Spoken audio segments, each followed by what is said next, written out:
Alors, revenons à la notion de fiction et à ce qu'elle représente. Elle distille quelque chose de profondément vrai et produit des personnages qui sont des composites. Et plus ils deviennent composites, et plus ils se rapprochent d'un personnage mythologique. Et ainsi, ils deviennent de plus en plus universellement vrais et de plus en plus approximativement des divinités religieuses. Mais le problème avec cela, c'est qu'elles deviennent de plus en plus éloignées des expériences individuelles. Et donc, dans la littérature, il y a cette ligne étroite où vous devez faire en sorte que le personnage soit plus que simplement humain, mais pas tellement qu'il soit Dieu Tout-Puissant. Par exemple, une des choses qui est arrivée à Superman dans les années 1980, Superman a commencé en passant, il est orphelin et il a des parents célestes et des parents terrestres, comme Harry Potter, un thème très commun. Et donc lorsque Superman est apparu pour la première fois, il ne pouvait que sauter par-dessus des bâtiments et peut-être qu'il pouvait aussi arrêter une locomotive. Mais au début des années 80, il pouvait jongler avec des planètes et avaler des bombes à hydrogène.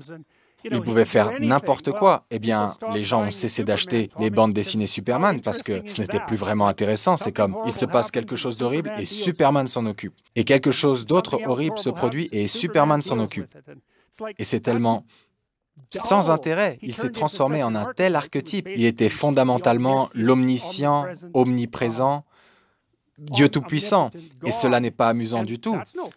C'est comme Dieu gagne, et Dieu gagne encore, et Dieu gagne.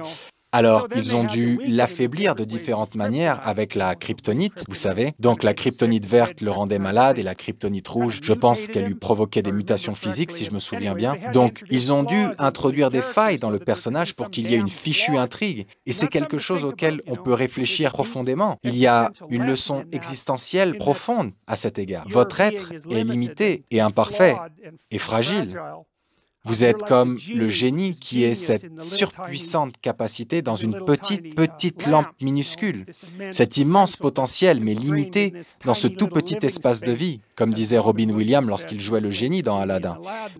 Mais le fait que vous ayez des limites signifie que l'intrigue de votre vie est le dépassement de ces limitations. Et que si vous n'aviez pas de limitations, eh bien, il n'y aurait pas d'intrigue et peut-être qu'il n'y aurait pas de vie.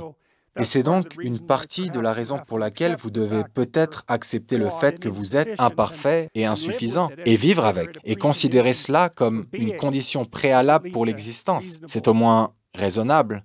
C'est une idée raisonnable. Donc voilà.